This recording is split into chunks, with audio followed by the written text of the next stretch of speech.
నిన్న రేవంత్ రెడ్డి మాట్లాడుతుండు రైతు బంధు ఎందుకేదిరా భయని నేను అడిగిన. నేను ఎలక్షన్ అయిపోయినాక ఎత్తా అంటుండు.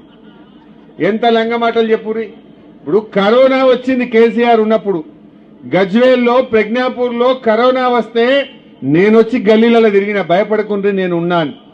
రెమిడిసివిర్ ఇంజక్షన్లు తెచ్చి ప్రజ్ఞాపూర్లో పెట్టి ఎవరికన్నా జ్వరం వస్తే ఇంటికే డాక్టర్ని పంపించినాం మేము. ఆ రోజు మీకు 10 కిలోల బియ్యం ఫ్రీగా ఇచ్చినాం. కరోనా వచ్చినప్పుడు యాదకుంచుకుందో ఉన్నదో లేదో మీకు 10 కిలోల బియ్యం ఇచ్చినామా లేదా? కరోనా వచ్చినప్పుడు 2 ఏళ్ళు అట్లా ఇచ్చినాం. 1500 రూపాయలు ఇచ్చినాం. ఏదొచ్చినా మేము నిలబడ్డాం. ఇప్పుడు ఆ కరోనాలో కూడా రైతు బంధు పైసలు టైం మీద వేసిండా లేదా కేసీఆర్? కరోనా వచ్చినప్పుడు రైతు బంధు ఆగిందా? మరి ఇప్పుడు ఎందుకు ఆగింది? ఇప్పుడు రైతు బంధు అంటే డిసెంబర్లో ఇచ్చిండు కేసీఆర్. ఇప్పుడు జనవరి అయిపోయి ఫిబ్రవరి వచ్చింది. నారు పోస్తిమి, దుక్కు దున్నితిమి, నాట్లు పడే, కలుపు తీస్తిమి, మందు కూడా వేస్తిమి, ఇంకా రైతు బంధు పడకపోయా. ఇది మోసం కాదా? మందు సంచులకు కూడా రైతు బంధు అందదా?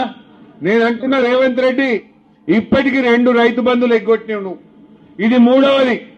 మేము ఎలక్షన్ కమిషన్ కు లెటర్ ఇస్తాం, మాకే అబ్జెక్షన్ లేదు.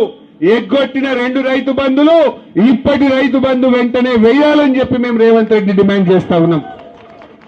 బిడ్డ 11వ తారీఖులోగా రైతు బంధు వేయలేదనుకో, నీ కాంగ్రెస్ పార్టీని నిన్ను సీరి సింతకు గట్టరు మా రైతులు అని చెప్పి హెచ్చరిస్తా ఉన్నా. అరే